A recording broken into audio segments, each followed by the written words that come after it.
Shane Hewitt in the night shift. Weird robots. There's one thing Chris Abel is very good at for us, is entertaining us with a bunch of cool tech stuff across the tech spectrum and one good weird robot every now and then. Turns out we actually have a couple tonight on the show. RealChrisAbel.com, KRISABEL, and on the socials too. Plus YouTube, he's there too. Chris Abel, bring the weird, my man.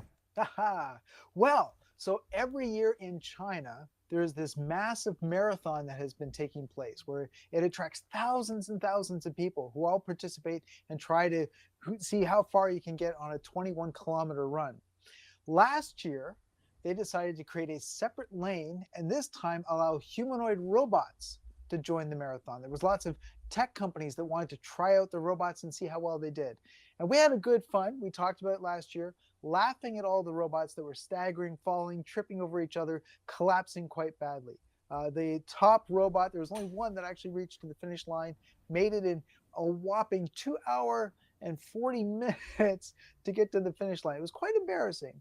Wow, what a difference a year makes. That marathon just happened, and oh my gosh, there was over 300 humanoid robots in their little lane from 70 different teams around the world. So a lot of companies have been working on this. And not only did you have an entire group that made it to the finish line, 40% of the humanoid robots were working autonomously.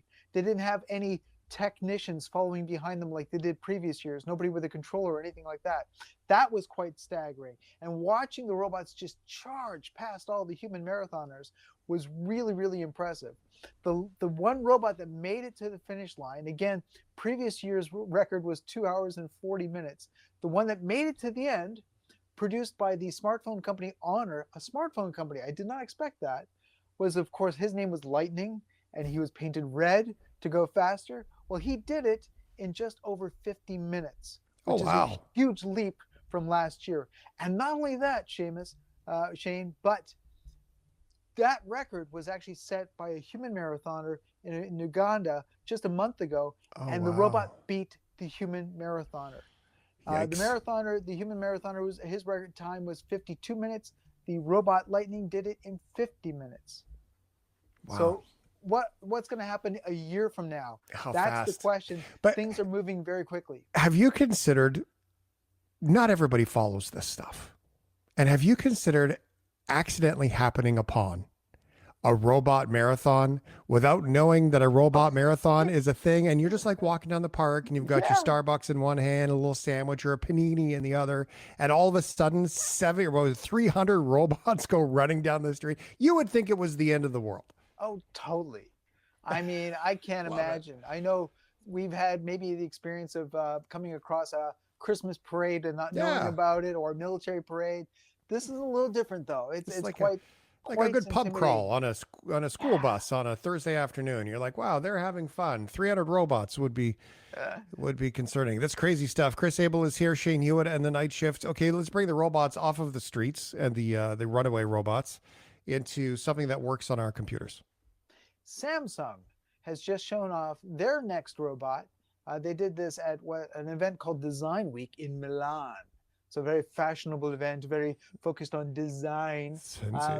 So Samsung, who always likes to come up with really cool, fun concepts to show off, showed off this little tiny robot that sits on your dining room table or your kitchen counter. It looks like a smart speaker that we've all been familiar with, except it's got this big, large disc, kind of like the size of a record disc, that sits on top of a little neck, and so makes it like a head. And so like a smart speaker, it is connected to all your devices. It has a voice. It can talk to you. There's an artificial intelligence. You can ask it for all sorts of help, and it will give you lots of directions in terms of things to do about the home, about the kitchen, give you lots of cooking details. What I would describe its role, though, is that it's kind of like, imagine if your house has become an orchestra of smart devices. This device becomes the conductor. Interesting. So it then, as it pivots its head around, it's connecting to your smartphone, it's connecting to your smart fridge, it's connecting to your smart laundry, and it's conducting and organizing and directing all the little tasks that you may be trying to do. So Samsung was showing that off. It's a concept device. It's not something that they have any plans to bring to stores just yet, but I think it's their indicator that they understand robots is a big deal right now, and they just want to let everybody know Samsung is definitely playing in that space. In the game. There's two ways I think that this could go. Number one, part of me kind of goes like the old guys from the Muppets, right? Like with your smart speaker in the corner. But it's like it's kind of like having your mother around. It just makes me think of like trying to make rice and having my mom go, "You're gonna put in more water than that, aren't you?" Or Yeah. something. And that's what I feel like the robot would do. It'd be like you're trying to cook, and it's like you're gonna put in more water. No, you should probably not turn that up so high. And so anyway, Yes, or you might choose to skip a step and it's just going to keep repeating that step.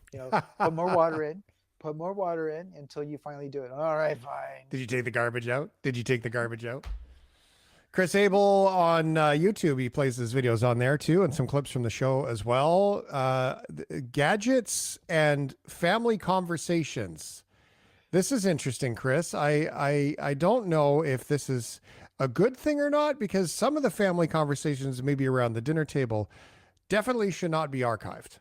This is a new one for me. I am always pleasantly surprised when a company I never associate with tech suddenly shows up and makes a gadget. And so we're talking about Prego. Yes, the sauce company that makes little jars of sauce that you use for, spaghetti. They've come out with their first gadget. And it's a small connected device that you simply place in the middle of your dining room table. Everybody sits around, they have their meal, you press a button, and it records everything that is said by your family members while you're having your meal. And at the end of the night, if it was a memorable conversation, you could just press a button and it'll save that. There's nothing more fancy to it. This is by Prego. So what they've done is they've made this device with a microphone.